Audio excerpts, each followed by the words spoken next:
రాష్ట్ర వ్యాప్తంగానే కాదు దేశవ్యాప్తంగా దేశవ్యాప్తంగా అంటే సరిపోదేమో ప్రపంచవ్యాప్తంగా కూడా ఈ సైబర్ క్రైమ్స్ ఎక్కువగా జరుగుతూ ఉన్నాయి. వీటిపైన అవేర్నెస్ తీసుకొస్తూ యువత లోపల ముఖ్యంగా చైతన్యం తీసుకొస్తూ సైబర్ క్రైమ్స్ గురించి ఏ విధంగా ఆ క్రైమ్లో మనం పడుతున్నాము అనే విషయాలు చెబుతూ చాలా చైతన్యం నింపుతున్నారు మాధవరెడ్డి గారు. ఇప్పుడు మాధవరెడ్డి గారు మనతో పాటు స్టూడియోలో ఉన్నారు.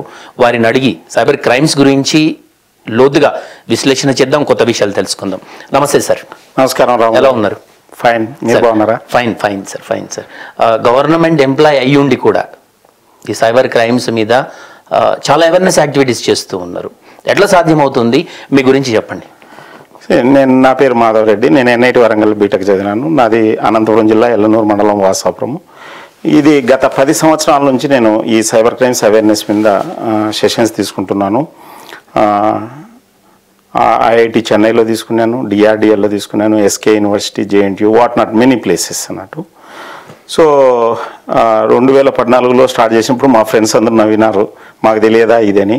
కానీ ఇప్పుడు ఏ పోలీస్ స్టేషన్ అయినా అని మిగతా నేరాలు తగ్గిపోయినాయి, సైబర్ నేరాలు పెరిగినాయి, ఈ కేసెస్ ఎక్కువైపోయినాయి. సో ఇది ఓన్లీ అవేర్నెస్ ద్వారా తగ్గించవచ్చు అనేది నేను ప్రగాఢంగా నమ్మినాను. సో అవేర్నెస్ ద్వారా ఏమవుతుందంటే మనం ఈజీగా సైబర్ అంటే నేరం నుంచి దూరంగా ఉండొచ్చు అన్నట్టు. It is very simple. భౌతిక నేరాలు చూసుకోండి. సపోజ్ మీ దగ్గర 100 రూపాయలు ఉంటుంది జోబిలో. 100 రూపాయలు కొట్టాల అంటే తీసుకోవాలంటే చాలా కష్టం. అదే 1,00,000 రూపాయలు మీ మొబైల్ ద్వారా మీ డబ్బులు కొట్టేయచ్చు చాలా ఈజీగా, క్షణాల్లో, చాలా ఈజీగా. సో ఇది ఎందుకు ఎట్లా జరుగుతుందంటే ఈ సైబర్ నేరాల మీద అవగాహన లేకపోవడం వల్ల జరుగుతుంది అన్నట్టు. సో ఈ సైబర్ నేరాలు ఎలా జరుగుతాయి, ఎందుకు జరుగుతాయి, ఈ సైబర్ నేరాల నుంచి ఎలా తప్పించుకోవచ్చు అనేది జనరల్గా నేను ఒక పీపీటీ ద్వారా ఎక్స్ప్లెయిన్ చేస్తాను అన్నట్టు.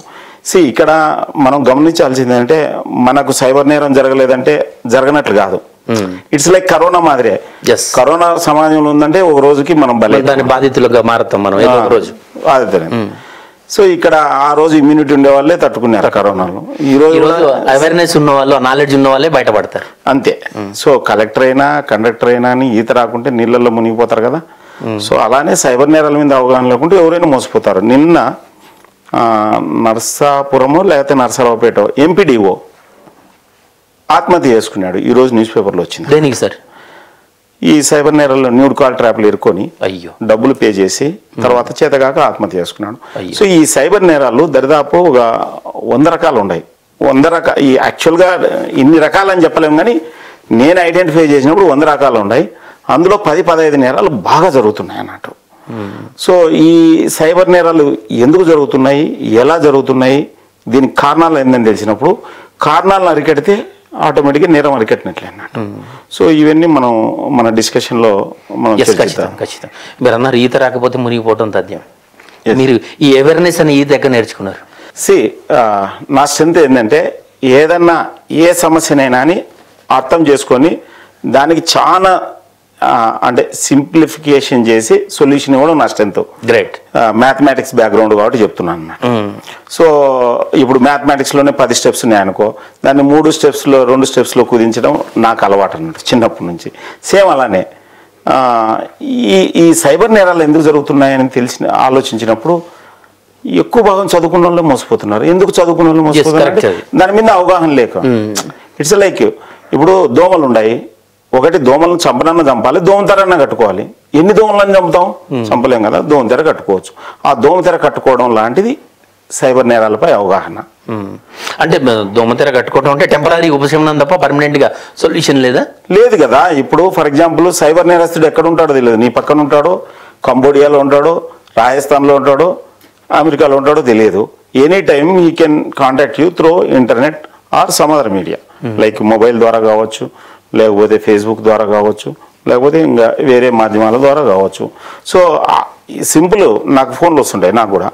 Who are you, what you want, these 2 questions are enough. మీరెవరు, ఎందుకు ఫోన్ చేసినారు, మీరెవరు, ఎందుకు ఫోన్ చేసినారు చెప్పడానికి ట్రై చేసినారు. Okay, thank you. ఏదో మొన్ననే నాకు ఒక బ్యాంకు నుంచి ఫోన్ వచ్చింది, నాకున్న అకౌంట్ బ్యాంకు నుంచి వచ్చింది. వస్తే నేను చెప్పినాను అన్నట్టు. Okay, I will visit nearest bank and I will అంటే నేను ఏదైతే నేను కన్ఫర్మ్ చేసుకుంటాను. థ్యాంక్స్ ఫర్ ఇన్ఫర్మేషన్ అని పెట్టేసినాను అంతే. అన్నోన్ పర్సన్స్ తో మనం ఎలాంటి పరిస్థితుల్లోనూ పెద్దగా ఇంటరాక్ట్ కావద్దు. బేసిక్ ఫిలాసఫీని మనం కంటిన్యూ చేసినామంటే ఈజీగా అర్థమవుతుంది అన్నట్టు. సో అన్నోన్ పర్సన్స్ తో ఎప్పుడైతే ఇంటరాక్ట్ అవుతామో అతనికి చాలా మెథడ్స్ ఉంటాయి. ఒక వేటగాడు పక్షులను ఎలా పడతాడో, ఒక వేటగాడ జంతువులను ఎలా పడతారో, ఈ సైబర్ వేటగాళ్ళు మనుషులను అంతకంటే ఈజీగా పడతారు అన్నట్టు. అక్కడన్నా జంతువులకు పక్షులకు కొద్దిగా కామన్ సెన్స్ ఉంటుంది. ఇక్కడ కామన్ సెన్స్ అనేది చాలా మిస్సింగ్, అది రేర్ ఎలిమెంట్ అయిపోయింది ఇప్పుడు.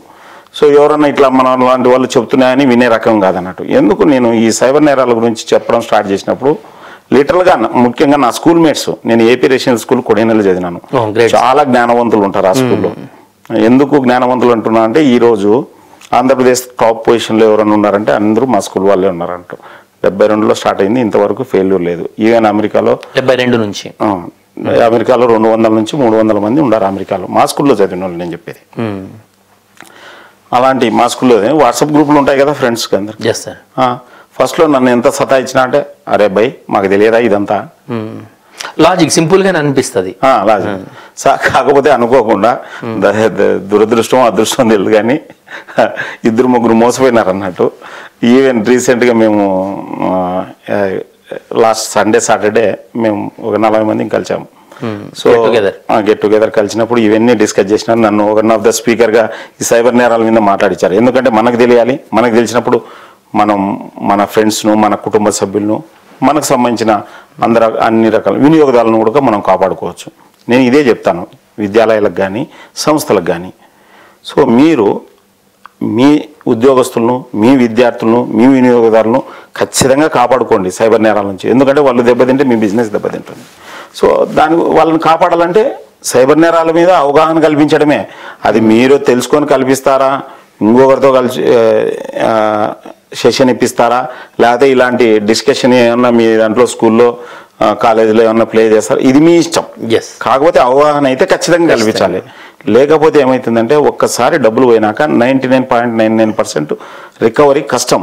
ఎందుకు రికవరీ కష్టం అంటే ఎప్పుడైతే ఈ సైబర్ నేరస్తులు ఉంటారు కదా, ఈ సైబర్ నేరస్తులు డబ్బులు ఇట్లా మీరు ట్రాన్స్ఫర్ చేస్తేనే ఇమ్మీడియట్గా దాని ఇంటర్నేషనల్ ట్రాన్సాక్షన్ కానీ, బిట్ కాయిన్ కానీ, లేకపోతే ఇంకోటి కానీ, లేకపోతే ఫిజికల్ గా విత్డ్రా చేయడం చాలా చేస్తారు. బిట్ కాయిన్ కూడా ట్రాన్స్ఫర్ చేసుకుంటారు వీళ్ళు. చేసుకుంటారు, ఏదైనా చేసుకుంటారు. బెస్ట్ ఎగ్జాంపుల్ చెప్తాను చూడండి, ఇంకా మీకు ఈజీగా అర్థమైన లాంగ్వేజ్ లో చెప్పాలంటే, చెప్పండి. మీ పర్సు దొంగతనం జరిగింది అనుకో, దొంగ పర్సు కొట్టేసిన తర్వాత అక్కడే ఉంటాడా? అవును, ఉండడు కదా. ఒకవేళ మనిషి ఉన్నా కానీ వాడు 2-3 ఉన్నాను అనుకో, దీన్ని పాస్ చేస్తారు. సేమ్ డిట్టో మెథడే చేస్తారు. సో ఇక్కడ యాక్చువల్ గా ఏ క్రిమినల్ అయినా కానీ మనకు టచ్ లోకి వచ్చేది త్రూ మొబైల్ ద్వారా కానీ, ఇంటర్నెట్ ద్వారా కానీ, or any social media channels ద్వారా వస్తాడు అన్నట్టు. వచ్చిన తర్వాత సో వాళ్ళు మన నుంచి డబ్బులు తీసుకోవాలంటే ఎట్లా తీసుకోవాలా? బ్యాంక్ ద్వారానే తీసుకోవాలి కదా, ఫిజికల్ గా ఏం రాడు కదా. ఆ బ్యాంక్ అకౌంట్ కూడా ఫేక్ అకౌంట్. ఫేక్ అంటే మళ్ళా అకౌంట్ ఫేక్ కాదు, అకౌంట్ ఒరిజినలే. అది ఇంకొకటి బినామీది అన్నట్టు. బినామీ అనే దానికంటే ఇంకొక బాధ్యత ఉంది అన్నట్టు. ఈ స్టూడెంట్స్ ముఖ్యంగా విలేజ్ వాళ్ళు తెలియక రెంట్కి ఇస్తున్నారు అకౌంట్లు. వాళ్ళకి తెలియదు రేపొద్దున కేసు పడితే ఫస్ట్ వాళ్ళ మీద పడుతుంది అని తెలియదు. చాలా మంది నాకు ఒక 5-6 మంది నాకు ఫోన్లు చేసింటారు, సార్ మాకు సిఆర్పిసి నోటీస్ వచ్చింది 1441A, ఏం చేయాలి సార్ అని చెప్పినారు. ఏం చేయాలి? అటెండ్ కావాల్సిందే, తప్పదు, అంతే కదా, మీ అకౌంట్ కదా. అవును సార్, మరి అకౌంట్ నాది, ఇందులో అమౌంట్ పడుతుంది, నేను వాళ్ళకి ఎట్లా ఇవ్వగలరు? నా అకౌంట్ లో పైసలు నేను ఉంచుకుంటా కదా. సరే, అది కరెక్టే, మంచి క్వశ్చన్ వేసిన రాము. ఫస్ట్ లోనే మీరు ఒక కండిషన్ పెట్టుకుంటారు, మీకు 20% కమిషన్ ఇస్తామని. కమిషన్ పెట్టి వారు చెప్పించడానికి చేస్తారు. కమిషన్ లాస్ట్ లో ఇస్తామంటారు, అది కూడా ఉండదు. ఫ్రీజ్ అయిపోయి ఈయన అకౌంట్ ఫ్రీజ్ అవుతుంది, ఎందుకంటే మోసపోయిన వాళ్ళు ఇమీడియట్ కేసు పెడతారు కదా, 1930 కంప్లైంట్ చేస్తారు, cybercrime.gov.in కంప్లైంట్ చేస్తారు, ఇమీడియట్ గా ఫ్రీజ్ అవుతుంది.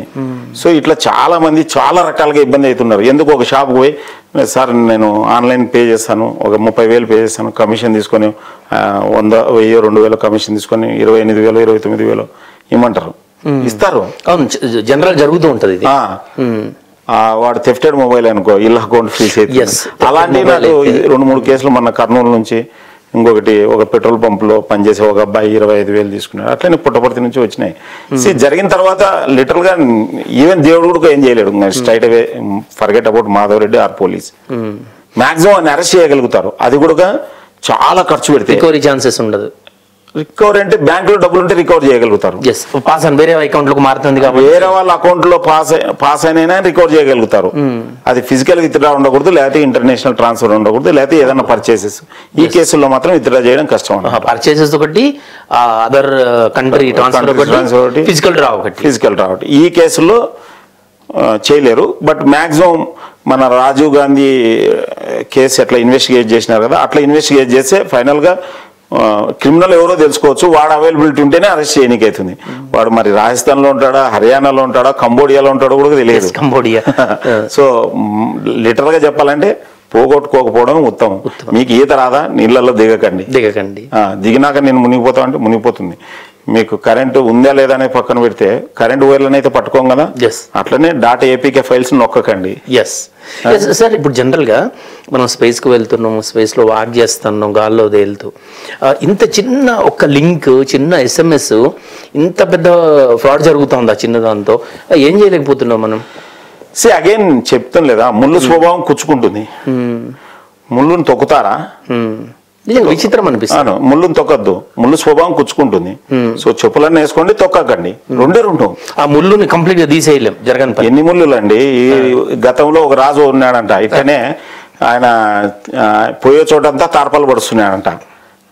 ఏ కాళ్ళ గుచ్చుకోకూడదని ఎవరో మన లాంటి వాళ్ళు సజెషన్ ఇచ్చినారంట, చెప్పులు వేసుకుంటే సరిపోతుంది. అట్లా చెప్పులు కనుక్కున్నారంట. సో ఆ రకంగా మనం జాగ్రత్తగా ఉంటే ఎన్ని ముళ్ళని తీసేస్తారు. ముళ్ళు అని ఎప్పుడు తెలుస్తుంది? మీకు మోసం జరిగినప్పుడే కదా తెలిసేది. మోసం జరిగినంత వరకు ముళ్ళు అని తెలియదు. That's all. మోసం జరిగినాక నియర్ బై ఉంటే పోలీసు వాళ్ళు అరెస్ట్ చేయగలుగుతారు. నియర్ బై లేదు, పోలీసు వాళ్ళు కూడా ఆల్మోస్ట్ వాళ్ళు చేతులు ఎత్తేసినట్లే. నువ్వు 5,000, 10,000, 5,000, 10,000 అయినా నథింగ్. 5 లక్షలు, 5 కోట్లు. నాకు తెలిసిన న్యూస్ పేపర్లో ఒక ఇండివిజువల్ పోగొట్టుకున్న అమౌంట్ 25 కోట్లు. ఒక లేడీ ఫేక్ డ్రగ్ పార్సల్ కాల్లో పోగొట్టుకుంది అన్నట్టు. 25 కోట్లు? ఎస్, 25 కోట్లు. 25 కోట్లు. ఆ ఫేక్ డ్రగ్ పార్సల్ కాల్లో అయితే లిటరల్లీ IASC ప్రొఫెసర్ పోగొట్టుకున్నాడు, IIT హైదరాబాద్ స్టూడెంట్ 30 లక్షలు పోగొట్టుకున్నాడు. అండ్ ఇన్ఫోసిస్ ఎట్లా సార్ ఫేక్ డ్రగ్ వచ్చింది మీ పేరుతో వచ్చింది? జస్ట్ థ్రెట్ చేస్తారన్న. ఫోన్ చేసి IVRS కాల్ చేస్తారు, మేము FedEx కొరియర్, లేకపోతే ట్రాయ్ నుంచో, లేకపోతే ఇంకోటి ఏదైనా కావచ్చు, గవర్నమెంట్ బాడీ ఆర్గనైజేషన్ పేరు చెప్పి ఫోన్ చేస్తారన్నట్టు. మీరు 1 నొక్కండి, 2 నొక్కండి, 5 నొక్కండి, ఏదో ఒకటి అంటారు అన్నట్టు. ఏది నొక్కినా అని వాళ్ళకే పోతుంది. సో తర్వాత సినిమా ఇట్లనే సెటప్ పెట్టుకుంటారు మొత్తం అంతా, police setup. Left and right they have their own process అన్నట్టు. ఇక్కడ మనం తెలుసుకోవాల్సింది ఏంటంటే, రియల్ గా మర్డర్ చేసినా గానీ పోలీసు వాళ్ళు ఇంటికి చెప్పి రారు. Okay, simple. పోలీసు వాళ్ళు ఆన్లైన్ లో ఇన్వెస్టిగేట్ చేయడం అనేది పెద్ద బ్లఫ్ అన్నట్టు. ఇది తెలియదు వీళ్ళకి. ప్రాబ్లం ఏంటంటే ఇది తెలియదు. తెలుసుకోవాలంటే ఏం లేదు, మన సొసైటీని గమనించడమే అంతే. కంప్లీట్ గా చెప్పండి, ఈ డ్రగ్ ఫ్రాడ్ అనేది వివర్స్ తెలుస్తుంది ఎట్లా స్టార్ట్ అవుతుంది, ఎట్లా ఎండ్ అవుతుంది? ఫస్ట్ ఒక కాల్ వస్తుంది, IVRS కాల్ అంటారు. IVRS కాల్ అంటే ఇంటరాక్టివ్ వాయిస్ రెస్పాన్స్ సిస్టమ్ అని. మనం మళ్ళీ టెక్నికల్ వర్డ్స్కి పోతే జనాలకి ఎక్కువ అర్థం. దాంట్లో మీ FedEx ఇంగ్లీష్, హిందీ ఇంగ్లీష్లో వస్తుంది. FedEx, వీఆర్ అరౌండ్ 150 countries. So there is a person on your name, please click if it is not belongs to you, or click 1 if it is not belongs to you. Like అట్లా అని వస్తుంది. ఏదో ఒకటి అయితే నొక్కుతారు కదా, కట్ చేస్తే problem ఉండదు, ఏదో ఒకటి నొక్కితేనే ప్రాబ్లం. వెంటనే కొనిగిపోతుంది. వాడు వచ్చి రాని హిందీ ఇంగ్లీష్లో మాట్లాడతాడు. అక్కడ పెద్దగా ఏమి ఉండదు, వాళ్ళ దగ్గర అంత టాలెంట్ కూడా ఉండదు. జోక్ ఏంటంటే ఈ సైబర్ క్రైమ్ చేసే వాళ్ళందరూ 10th ఇంటర్ వాళ్ళే, మోసపోయే వాళ్ళందరూ PhD వాళ్ళు. సో ఎనీహౌ దట్ మీరేమన్నా ముంబైకి వెళ్ళారా, ఢిల్లీకి వెళ్ళారా, మీ ఆధార్ కార్డు ఇట్లా మిస్యూజ్ అవుతుంది, వేరే దేశాలకి పోతున్నాయి, ఇట్లా రకరకాలుగా చెప్పుకుంటూ వస్తారు. ఇప్పుడు మేము RBIకి మీ అకౌంట్ నుంచి ఎంత పోయింది, మనీ లాండరింగ్ జరిగింది, సో ఏదో ఒకటి అట్లా మాటలు చెప్పుకొని కొంత అమౌంట్ ట్రాన్స్ఫర్ చేయించుకుంటాం. Within 15 minutes will give back అని చెప్తారు. అట్లా అట్లా అట్లా ఇట్లా ఒకసారి భయపడించుకుంటా వాళ్ళని ఎట్లాంటి డిజిటల్ అరెస్ట్ అన్నట్టు. ఒక డిజిటల్ అరెస్ట్ అంటారు, లేకపోతే సైబర్ అరెస్ట్ అంటారు, ఏదైనా అనొచ్చు. బట్ టెర్రరైజ్ చేస్తారు అన్నట్టు. సో చాలా చాలా ఇబ్బంది పడుతున్నారు చాలా మంది. కనీసం ఆలోచించుకోవడానికి కూడా సమయం ఇవ్వరు. మీరు ఎవరితో మాట్లాడితే ఇది నేషనల్ ఇంట్రెస్ట్, సో మీ ఫ్యామిలీ అందరినీ కూడా అరెస్ట్ చేస్తారంటారు అన్నట్టు. సో ఈ విచిత్రం ఏంటంటే చాలా మంది ఎప్పుడు లైఫ్ లో ఇట్లా పోలీసు వాళ్ళతో మాట్లాడింటారు. అండ్ ఎప్పుడు దాన్ని ఏమంటారు పోలీస్ స్టేషన్ మొగం చూసుంటారు చాలా వీళ్ళకి ఇవన్నీ తెలియదు అన్నట్టు.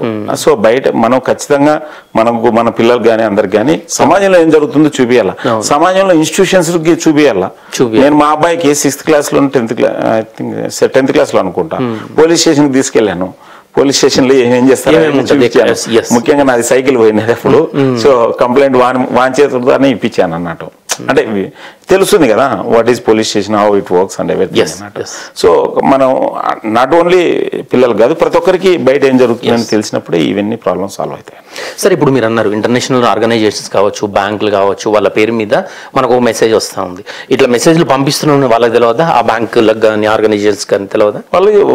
వాళ్ళ బ్యాంకు నుంచి అఫిషియల్ గా పోతుంటే వాళ్ళకి ప్రాబ్లం లేదు. వాళ్ళ బ్యాంకు నుంచి కాదు కదా అఫిషియల్ గా పోయేది, క్రిమినల్ వాళ్ళంతా వాళ్ళు పంపిస్తున్నారు. సో వాళ్ళు చెప్తున్నారు బ్యాంకు వాళ్ళు, పోలీసు వాళ్ళు, పేపర్లో మీరు చూసినారంటే ప్రతిరోజు న్యూస్. మేము ఒక వాట్సాప్ ఛానల్ నడుపుతున్నాము. ఒక దాదాపు 2500 మంది మెంబర్స్ ఉన్నారు, 2200 మంది ఉన్నారు మెంబర్స్. మేము కావాల్సిన మా వాట్సాప్ ఛానల్ ఏదైతే నా నెంబర్ ఉంది కదా 9966272121 మళ్ళీ రిపీట్ చేయండి. 9966272121 ఈ నంబర్కి మీరు please add me to WhatsApp channel అని జై స్వరాజ్య TV please add WhatsApp channel అని మెసేజ్ పంపిస్తే ఆటోమేటిక్గా మేము దాంట్లో పంపిస్తాము. రెగ్యులర్గా ఈ క్రైమ్స్ జరుగుతున్నాయని మీరు చూడొచ్చు. అంటే you will be aware of it. ఇక్కడ ఏం లేదు, అక్కడ వరదలు వస్తున్నాయంటే మనకు తెలిస్తే ఆ ప్రాంతానికి పోము, అంతే. ముందు జాగ్రత్త. ఇప్పుడు సింపుల్గా తుఫాను తీవ్రత ప్రకటిస్తే సముద్రంలోకి పోలేదు కదా జాలరు, అట్లనే ఇది అంతే. కాకపోతే అది రియల్, ఇది విర్చువల్. సో మనం బీ కేర్ఫుల్ గా ఉండాలన్నట్టు. మీరు చెప్పినట్టుగా వర్షాన్ని అయితే మనం ఆపలేము. ఈ వెదర్ గొడుగు అలర్ట్స్ వాళ్ళు మాత్రం గొడుగు, వర్షం వస్తుంది గొడుగు పట్టుకొని వెళ్ళండి అని అలర్ట్ చేయడం, లేకపోతే ఇంట్లో కూర్చోవడం, జాగ్రత్త, మంచి ప్రదేశంలో సేఫ్ ప్రదేశంలో కూర్చోవడం. మనం పిడుగు పడుతుంది, గంటలో పిడుగు పడిద్ది, బయటికి వెళ్ళొద్దని చెప్తాం. చెట్ల కింద ఉండొద్దు, ఎత్తైన వాటి దగ్గర ఉండదు అని చెప్తున్నారు. జస్ట్ లైక్ ఇది కూడా సేమ్ అదే, అంతకంటే ఎక్కువ. ఎందుకంటే సునామీ, కరోనా, భూకంపము ఇవన్నీ ఎప్పుడో జరుగుతాయి, బట్ ఇవి కంటిన్యూగా జరుగుతాయి. సునామీ, కరోనా, భూకంపము, క్యాన్సర్, ఎయిడ్స్ ఇవన్నీ మరత పెట్టి 1 లక్షతో మల్టిప్లై చేస్తే సైబర్ నేరానికి తక్కువ అవుతుంది. ఏం డెఫినేషన్ చెప్పినారు సార్? రోజుకి 5 కోట్లు నష్టపోతున్నారు. మన తెలంగాణ స్టేట్ లో కేవలం 5 కోట్ల జనాభా ఉన్న ఒక స్టేట్ లో దేశవ్యాప్తంగా సంవత్సరానికి 70,000 కోట్లు నష్టపోతున్నారు. ఇవి అఫిషియల్ ఫిగర్స్. అన్అఫిషియల్ ఫిగర్స్ మీ ఇష్టం, ఎంత మల్టిప్లై చేసుకుంటావో మీ ఇష్టం అన్నట్టు. సో ఎందుకంటే అందరూ కంప్లైంట్ చేయకపోవచ్చు, సో అందరూ రికార్డ్ చేయకపోవచ్చు. చాలా మందికి తెలియదు 1930 కంప్లైంట్ చేయాలని. నాకు ఫోన్ చేస్తుంటారు, సార్ ఇట్లా డబ్బులు పోగొట్టుకున్నా ఏం చేయాలని చెప్పి. ఇట్లా స్పీచ్ అక్కడ ఇక్కడ ఇచ్చింటాం కదా, ఎక్కడైనా యూట్యూబ్ లో మన నంబర్ తెలుసుంటారు. లిటరల్ గా డబ్బులు పోయినాక మనం ఏం చేయలేము ఎక్సెప్ట్. పెద్ద పెద్ద ఆఫీసర్స్ ఉంటారు, మీరు ఇందాక అన్నట్టుగా చదువుకున్న వాళ్ళు కూడా ఉంటారు. ఈ ఫ్రాడ్ లో మనం మోసపోయినామని చెప్తే అందరి ముందు బ్లేమ్ అవుతామేమో అని చెప్పి చెప్పడానికి కూడా భయపడతాం. అదొకటి. ఈడ పెద్ద పెద్ద ఆఫీసర్లు, చిన్న ఆఫీసర్లు, డాక్టర్లు, ఇంజనీర్లు ఎవరైనా కానీ వాళ్ళు వాళ్ళ రంగంలో ప్రసిద్ధులు. సైబర్ నేరాలకు వచ్చేందుకు వాళ్ళు జీరోనే. కరెక్ట్. ఇక్కడ జీరో. మీరు బాగా గమనించినారంటే సైబర్ నేరాలు 100 రకాలు అని చెప్పినా కదా, అందులో ఇట్స్ వెరీ సింపుల్. మీకు రియల్ లైఫ్ తోనే కంపేర్ చేయాలి ఏదైనా మీకు చెప్పాలంటే. ఫర్ ఎగ్జాంపుల్ స్కూటర్ దొంగతనం చేసేవాడు చైన్ స్నాచింగ్ చేయడు, చైన్ స్నాచింగ్ చేసేవాడు పిక్ ప్యాకెటింగ్ చేయడు, పిక్ ప్యాకెటింగ్ చేసేవాడు లేకపోతే కార్ దొంగతనాలు చేయడు. దాంట్లో ఎక్స్పర్ట్. ఈ సైబర్ నేరాలు కూడా 100 రకాలు ఉన్నాయి. అందులో 10-15 బాగా జరుగుతున్నాయి. ఈ 10-15లో ప్రతిదానికి ఒక ఎక్స్పర్టైజ్ ఉంటుంది, ప్రతిదానికి ఒక ఇది ఉంటుంది. ఏదేమైనా కానీ సైబర్ నేరాలు జరగడానికి ప్రధాన కారణం 4 ఉన్నాయి అన్నట్టు. 4. ఒకటి భయము, తెలియని భయం, జో డర్ గయా ఓ మర్ గయా. రెండోది అత్యాశ, రాత్రి ధనవంతులు కావాలని. ముఖ్యంగా స్టాక్ మార్కెట్ ఫ్రాడ్స్ అన్ని ఇవే జరుగుతాయి. లేకపోతే ఆన్లైన్ ఇన్వెస్ట్మెంట్, ఏదో ఒక లోన్ యాప్ అంటారు, లేకపోతే ఎనీ ఇన్వెస్ట్మెంట్ యాప్. మీరు 1000 రూపాయలు డిపాజిట్ చేయండి, వారానికి 700 ఇస్తామంటారు. చాలా చూసిన ఊర్లు డబ్బులు పోగొట్టుకుంటున్నారు. సో ఈ ఇన్వెస్ట్మెంట్ ఫ్రాడ్స్ అంటే నేను చెప్పేది అత్యాశ అండ్ భయము, అత్యాశ, కామము. కామం అని ఎందుకంటే న్యూడ్ కాల్ ట్రాప్, కోరికలు, సెక్షువల్ డిజైర్స్ ఆన్లైన్ ద్వారా. రియల్ గా మనం లైఫ్ లో ఎవరైనా బయట ప్రేమిస్తారో తెలియదు, ఆన్లైన్ లో ఎందుకు ప్రేమిస్తారు చెప్పండి. చాలా మంది ఇప్పుడు నేను చెప్తే కదా నర్సారావుపేట ఎంపీడీఓ అదే న్యూడ్ కాల్ ట్రాప్ లోనే పోగొట్టాను. అట్లనే ఒక అమీర్పేటలో బాపట్లలో చదివి ఇంజనీరింగ్ చదివి ఒక స్టూడెంట్ 10,000 పే చేసి ఆత్మహత్య చేసుకున్నాడు. గుజరాత్లో బిజినెస్ మ్యాన్ 2,69,00,000 పోగొట్టుకున్నాడు. సో ఇది ఒక ఐపీఎస్ ఆఫీసర్ ట్రైనింగ్ కూడా న్యూ కాల్ ట్రాప్లో ఇరుక్కున్నాడు. ఐపీఎస్ ట్రైనింగ్, ఐపీఎస్ అయితే ఐఏఎస్, అతనికి ఆ విషయంలో నాలెడ్జ్ లేదంతే. ఇది ఇప్పుడు మీరు న్యూడ్ కాల్ అని చెప్తున్నారు, నాకు కాల్ వస్తుంది సార్, వీడియో కాల్ వచ్చింది, నేను జనరల్గా మాట్లాడతా, 2 నిమిషాల తర్వాత అది న్యూడ్ కాల్గా మారుతుంది, నా రిలేటివ్స్కి అందరికి స్ప్రెడ్ అవుతుంది. ఎట్లా జరుగుతుంది? మీరు 2 నిమిషాలు కాదు కదా, ఒక 10 సెకండ్లు చూసినా కానీ వేరే వాళ్ళ న్యూడ్ వీడియో అపెండ్ చేసి ఇది మీదే అన్నట్లు చూపిస్తారు అన్నట్టు. లేదు వాళ్ళు చెప్పినట్లు మీరే బట్టలు స్ట్రిప్పింగ్ చేసినారనుకోండి, ఇంకా వాళ్ళకి ఇంకా మహా ఆనందం, మహా పండగ అన్నట్టు. మిమ్మల్ని చదివి ఏం లేదు, వాళ్ళు ఫేస్బుక్ నుంచి వస్తారు, ఫేస్బుక్ నుంచి వచ్చేటప్పుడు మీరు రెస్పాండ్ అయ్యేదాన్ని బట్టి మీరు బాగా రెస్పాండ్ అవుతారు అనుకో, మీకు సంబంధించిన ఒక 10 కాంటాక్ట్స్ వాళ్ళ దగ్గర పెట్టుకుంటారు. ముఖ్యంగా మీ ప్రొఫైల్ కింద కామెంట్ చేసే వాళ్ళందరూ పెట్టుకుంటారు. అయిపోయింది కదా, మీ నుంచి వాట్సాప్ నెంబర్ అడుగుతారు అన్నట్టు.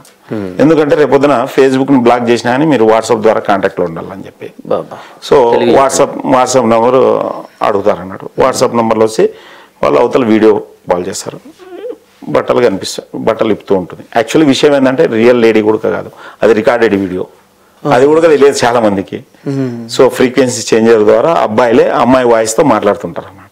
ఫ్రీక్వెన్సీ చేంజ్ చిన్న యాప్స్ ఉంటాయి దీంట్లో మొబైల్లో, కొన్ని మొబైల్స్ లో ఉన్నాయి. సో సింపుల్గా ఏమవుతుంది, యువతల బట్టలు ఇప్పినా అనుకో, దెన్ ప్రాబ్లం స్టార్ట్. అది బయటకు చెప్పుకోలేరు, అడిగినంత డబ్బులు ఇస్తారు. సింపుల్ అంతే, ఇగ్నోర్ ఇట్.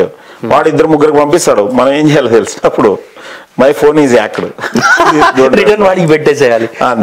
బెస్ట్ ఏంటంటే దాంట్లో ట్రాప్ గురి కావద్దు. First don't lift the call. So అది కామం అయిపోయింది. 4వది అమాయకత్వము అంటే జ్ఞానము. అమాయకత్వాన్ని ఎందుకుంటున్నా అంటే సోషల్ మీడియాలో ఉండేటివన్నీ నిజాలని నమ్మడం అన్నట్టు, అది అమాయకత్వం.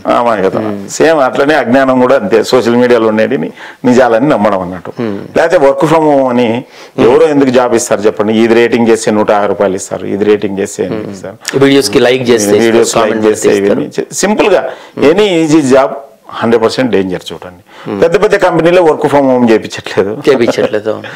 నీకు ఏదో కొత్తగా అట్లా వచ్చి యూట్యూబ్ లో ఇంకోటి, లేకపోతే విస్తరాకులు చేయండి, ట్యాగ్ చేయండి, లేకపోతే నటరాజ్ పెన్సిల్, ఏదైనా ఒక సిస్టమ్ ఉంటుంది. ఆ సిస్టమ్ ప్రకారము ప్రోడక్ట్ తయారవుతుంది. ఆ సిస్టమ్ ఎట్లుంటుందంటే any continuous process system, even small change చేయాలని అని వాళ్ళకి లాట్ ఆఫ్ డబ్బులు మిగులుతాయి కాబట్టి అంత ఆటోమేషన్ చేస్తారు. అంతేగాని మన దగ్గర పంపించి పెన్సిల్ ప్యాక్ చేయమని చెప్పమంటారా? లాజిక్, ఈ చిన్న ఆలోచన చేస్తే సరిపోతుంది. సింపుల్ ఏదైనా ఎనీ పాపం ఈ నౌకరీలోనో ఎక్కడో చోట డాటా అంతా తీసుకుంటారు. సేమ్ మనం ప్రొఫైల్ కి తగ్గట్టు జాబ్ ఆఫర్ చేస్తారు, ఫ్లైట్ టికెట్లని, వీసా ఫీజెస్ ఎట్లా కావాలంటే అట్లా, మళ్ళీ లీగల్ నోటీస్ అని వాళ్ళే పంపిస్తారు, ఒక డాక్టర్ ఒక లాయర్ తో, ఇట్లా మల్టిపుల్ గా. సో ఇవే కాకుండా తెలియకుండా ఈ ఆన్లైన్ బెట్టింగ్ బాగా జరుగుతుంది అన్నట్టు. ఈ ఆన్లైన్ బెట్టింగ్ లో ఏం చేస్తున్నారంటే యువత డబ్బులు పోగొట్టుకుంటారు. సో నెక్స్ట్ డబ్బులు పోగొట్టుకుంటే ఏంది, ఆల్టర్నేటివ్ లోన్ యాప్ లో లోన్ తీసుకోవాలి. సో అక్కడ కూడా తెలియకుండా చైన్ స్నాచర్స్ అయిపోతున్నారు అన్నట్టు. చాలా డేంజర్ అయిపోతుంది సొసైటీ. ఎప్పుడైతే యువత డిస్టర్బ్ అవుతారో సొసైటీ మీద ప్రెజర్ పడుతుంది అన్నట్టు, డైరెక్ట్లీ ఇండైరెక్ట్లీ. ఇది చాలా మందికి తెలియదు అన్నట్టు. మనం సేఫ్ ఉంటే సేఫ్ కాదు, సొసైటీ సేఫ్ ఉంటే మనం సేఫ్. దేశం బాగుంటే దేశంలో నేను కూడా బాగుంటాను, అంతే. Yes sir. జనరల్గా నాకు ఒక ఫ్రెండ్ ఉంటాడు, ఆయన ఫోన్ చేస్తాడు నాకు, అన్ని వివరాలు మాట్లాడుతూ ఉంటాడు, పర్సనల్ విషయాలు, చాటింగ్లోనే అన్నీ.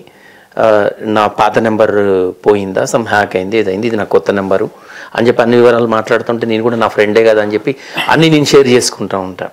నాకేదన్నా డౌట్ వచ్చి నేను మళ్ళీ చూసుకుంటారు, ఇది ఫేక్ నెంబరు, ఇది వేరే వాళ్ళు, ఇది ఎట్లా ఫ్రాడ్కి గురవుతుంది? Very simple. ఏం నంబరే కాదు, ఫేస్బుక్ లో మీ పేరు మీద ఇంకో ఫేక్ అకౌంట్ క్రియేట్ చేసి మీ ఫ్రెండ్స్ కి రిక్వెస్ట్ చేసి డబ్బులు అడుగుతుంటారు. సేమ్ ఇది కూడా అంతే, సేమ్ అంతే. అవును సార్, ఇది అవును, వెరీ సింపుల్. సో ఈ సైబర్ క్రిమినల్స్ చాలా సోషల్ ఇంజనీరింగ్ చేస్తుంటారు అన్నట్టు. ఈ చాటింగ్ ఏదైనా చేయొచ్చు. సో ఇవన్నీ పక్కన పెడితే ఏపీకే ఉంటాయి కదా, లైక్ .apk ఫైల్స్ లేకపోతే ఎనీ హ్యాకింగ్ లింక్స్ ఉంటాయి. సో లెటర్ సపోజ్ మీకు ఏదో ఒకటి వస్తుంది, ఒక ఏపీకే ఫైల్ వస్తుంది, అది యాక్చువల్గా మీరు క్లిక్ చేస్తే మీ కాంటాక్ట్స్ అన్నిటికీ అట్లనే స్ప్రెడ్ అవుతుంది అన్నట్టు. అట్లా మీ ఫ్రెండ్స్ ఎవరైనా క్లిక్ చేస్తే మీ కాంటాక్ట్స్ కూడా వస్తుంది. దాంట్లో ఏముంటుంది, యూనియన్ బ్యాంక్ .apk ఉంటుంది, ICICI.apk ఉంటుంది. Please update, please download this app and update to get the reward points అంటారు. ఏ రివార్డ్స్ పాయింట్ కానీ వెంటనే హ్యాక్ అవుతుంది. సో హ్యాక్ అయితే ఏమవుతుంది, ఫస్ట్ హ్యాక్ అయినప్పుడు వాళ్ళ మొబైల్ వీళ్ళ చేతిలోకి వస్తుంది. సో వీళ్ళు ఆ మొబైల్ ఉన్న వాళ్ళ కాంటాక్ట్స్ అందరికి అఫీషియల్ వాట్సాప్ నుంచే పంపిస్తారు, ఫర్గెట్ అబౌట్ వేరే నెంబర్ నుంచి. అఫీషియల్ నెంబర్ నుంచే డబ్బులు అడుగుతారు అన్నట్టు. 100% అఫీషియల్ నెంబర్ నుంచే డబ్బులు అడిగి డైరెక్ట్ తీసేసుకుంటారు అన్నట్టు. సో అదే కాకుండా రేపు పొద్దున మీరు ట్రాన్సాక్షన్ చేసినారనుకోండి, లెటర్ సపోజ్ మీ ఫోన్ హ్యాక్ అయింది, మీరు ఫోన్ పేనో జీపేనో చేస్తారనుకోండి, మీ పాస్వర్డ్ అయితే చెక్ ఉంటుంది కదా, చెప్తారు కదా. సో ఇమ్మీడియట్గా ఏమవుతుందంటే ఆడ అప్పుడు చూస్తుంటాడు, మీరు ఎప్పుడు ట్రాన్సాక్షన్ చేసినా వాడు చూస్తుంటాడు. సో నెక్స్ట్ మీద అయిపోయినాక ఇప్పుడు మనం ఇంటర్వ్యూలో ఉన్నాం, లెటర్ సపోజ్ మన ఫోన్ నెంబర్లు సైడ్ పెట్టింటాం ఇమీడియట్గా వాడు ఏం చేస్తాడు, కాల్ సెంటర్ ఆపరేట్ చేసుకుంటాడు. ఎందుకంటే వాని చేతిలో ఉంటుంది కదా మీ ఫోన్, మన చేతిలో ఉంటుంది, ఆపరేటింగ్ సిస్టమ్ అంతా వాని చేతిలో ఉంటుంది. మీరు నిద్రపోయినప్పుడు కావాల్సింటే ఏ కావాల్సింటే అది చేయగలదు. ఎందుకంటే మీ సిస్టమ్ అంతా ఓపెన్ చేసి పెట్టింటారు కదా. హ్యాకింగ్ అంటే నథింగ్ బట్ మీ ఇంటి తాళాలు వానికి ఇచ్చినావు అంతే. వాడు ఎప్పుడు కావాలంటే అప్పుడు కావాలంటే అప్పుడు తాళం ఓపెన్ చేసుకోండి. మీరు నిద్రపోయిండాలా, లేకపోతే ఇంట్లో ఉండకూడదు, ఎవరు ఉండొద్దు, అంతే. నిద్రపోయి అన్ని ఉండాలి, నిద్రపోయి ఉండాలి. సింపుల్ గా చెప్తాను అంతే. సో ఈ ప్రాబ్లం ఏంటంటే ఏదైనా లింక్ కనపడిందంటే మీకు తెలియాల్సింది అంటే ఓపెన్ చేయకూడదు, కరెంట్ వైర్ గుర్తుకు రావాలంతే. షాక్ కొట్టింది అంటే కరెంట్ లో ఉందా లేదా అనేది పక్కన పెడితే కరెంట్ వైర్ పట్టుకుంటారా, ఈడే కరెంట్ వైర్ ఒకటి ఉందనుకో, ఉందా లేదా పక్కన పెట్టుకుంటే కరెంట్ వైర్ పట్టుకుంటారా మీరు? అవును, పట్టుకోరు కదా, పట్టుకోము. సేమ్ అంతే. సో 100% జాగ్రత్తగా ఉంటేనే మనకి సేఫ్, లేకపోతే చాలా డేంజర్. ఇప్పుడు ఇట్లాంటి ఫ్రాడ్స్ ఈ మ్యాట్రిమోనియల్స్ కావచ్చు, తర్వాత డేటింగ్ యాప్స్ కావచ్చు, వీటి ద్వారా కూడా ఫ్రాడ్ జరుగుతూ ఉంది. అదే ఇది యాక్చువల్గా మిగతా ఫ్రాడ్స్ ఏమో కానీ మ్యాట్రిమోని ఫ్రాడ్స్ ఎంత డేంజర్ అంటే కుటుంబాలు కూలిపోతాయి. ఎట్లా సార్ అది? ఫర్ ఎగ్జాంపుల్ లెటర్ సపోజ్ మిగతా ఫ్రాడ్ లో డబ్బులే వెళ్ళిపోతాయి, అంతే కదా. అవును, ఒక వ్యక్తి వారం 10 రోజులు ఇబ్బంది గురవుతాడు, మళ్ళీ సంపాదించుకుంటాడు. మ్యాట్రిమోని ఫ్రాడ్స్ లో ఏంటంటే రాంగ్ డాటా ద్వారా ఒక ఎనీ మ్యాట్రిమోని వెబ్సైట్స్, మనం పెద్ద పేర్లు చెప్పాల్సిన ఎనీ మ్యాట్రిమోని వెబ్సైట్లలో రాంగ్ డాటా ద్వారా ప్రొఫైల్ ఎంటర్ చేస్తారు. నేను డాక్టర్ కాకుండా డాక్టర్ అని చెప్పి, రీసెంట్ గా ఒక IAS ఆఫీసర్ అని చెప్పి మ్యారేజ్ చేసుకుని 6 years తర్వాత తెలిసింది, నేను చూసినాను సార్. సో అట్లనే ఒక్కొక్కడు 20 మంది 30 మందిని పెళ్లి చేసుకున్నారు, సాఫ్ట్వేర్ ఇంజనీర్లను. అట్లనే ఒక్కొక్క లేడీ 10-20 మందిని పెళ్లి చేసుకున్నారు. ఇదే వీడియోలో చూసినాం కొన్ని. 16 మందిని చేసుకుందంట ఈ మధ్యన ఒక ఆమె అయితే 50 మందిని చేసుకుంది. అందులో ఆమె పోలీస్ ఆఫీసర్లను కూడా చేసుకుంది, చూడండి. సో ఇక్కడ విషయం ఏంటంటే ఎప్పటికైనా గుర్తుపెట్టుకోండి, ఆ పర్టికులర్ వెబ్సైట్లో మీరే ఒక ప్రొఫైల్ మీ బంధువులతో మీ పిల్లలతో మీరు అప్లోడ్ చేయాలనుకోండి, మీరు బంధువులతో ఏదైనా అప్లోడ్ చేయాలనుకోండి మామూలుగా. సో మీరు ఎంటర్ చేసినప్పుడు వాళ్ళు ఏం క్వశ్చన్లు అడగలేదు అనుకోండి, క్రిమినల్ ఎంటర్ చేసినప్పుడు క్వశ్చన్లు అడగరు. అర్థమైందా? For example airport best example చెప్తాను, నేను చాలాసార్లు చెప్పేది బెస్ట్ ఎగ్జాంపుల్. ఇప్పుడు మీరు పోయేటప్పుడు ఎయిర్పోర్ట్లో మిమ్మల్ని చెక్ చేయలేదు అనుకోండి, క్రిమినల్స్ ను చెక్ చేస్తారు. అంటే వెపన్స్తో ఎవరిని చేయరు, అంతే కదా. అట్లా ఇప్పుడు రైల్వే స్టేషన్లో జనరల్గా అందరినీ చెక్ చేయరు కాబట్టి ఎవడైనా పోవచ్చు. ఎయిర్పోర్ట్కి అందరినీ చెక్ చేస్తారు కదా. అట్లనే వెబ్సైట్లో మన ఇన్ఫర్మేషన్, మనం ఇచ్చిన ఇన్ఫర్మేషన్, మనల్ని ఏమీ అడగలేదనుకోండి, మీరు ఇచ్చిన ఇన్ఫర్మేషన్, సపోజ్ మీరు రాము అని ఇచ్చింటారు, మీ పేరు రాము, మీరు అక్కడ సోమేష్ అని ఇచ్చింటారు, సోమేషే తీసుకున్నారనుకోండి, మీరు సోమేష్లకే రిప్రజెంట్ అవుతారు కదా సైట్ లో. కాకపోతే క్రిమినల్స్ ఏం చేస్తున్నారంటే ఎప్పుడైనా ఎవరైనా గుర్తుపెట్టుకోండి, క్రిమినల్ మోసం చేయాలంటే ఒక 5 అబద్ధాలు ఆడతాడు. పేరు అబద్ధం, వృత్తి అబద్ధం, వయసు అబద్ధం, నేటివ్ ప్లేస్ అబద్ధం, ఆదాయం కూడా అబద్ధం అవుతుంది వృత్తితో పాటు. ఈ 5 కొన్ని కంబైన్డ్ కావచ్చు, అన్ని కావచ్చు. డ్రీడెడ్ క్రిమినల్ అయితే అన్ని అవుతాడు. గుర్తుందా మీరు ఆలియాస్ అని ఉంటుంది, కొన్ని ఆలియాస్ అని ఫేక్ నేమ్స్. మనం ఎప్పుడన్నా ఎవరినైనా ఒక వ్యక్తి ఆలియాస్ అని చెప్పి ఆలియాస్ అని ఏమిదండి. సో ఇక్కడ చెప్పొచ్చేది ఏంటంటే ఏ మ్యాట్రిమోని వెబ్సైట్లు అయినా కానీ ఈ డాటా ప్రాపర్గా చెక్ చేయలేదనుకోండి, 100% మీకు తెలియదు అవతల నిజం ఇస్తున్నారా లేదని. సో నేనేం చెప్తున్నా అంటే మన జై స్వరాజ్య టీవీ ద్వారా ప్రేక్షకులకు చెప్పేది ఏంటంటే ముఖ్యంగా ఈ మ్యాట్రిమోని వెబ్సైట్లలో చెక్ చేసేటప్పుడు మీరిచ్చే డాటా చెక్ చేయట్లేదంటే ఎవరిది చెక్ చేయరు. సో ఇది జాగ్రత్తగా గమనించండి. యాక్చువల్లీ ఇట్లనే నేను చెప్పినాను కదా ఫస్ట్లో, నాకు తెలిసి సింప్లిఫై చేయడం నాకు అలవాటు అన్నట్టు.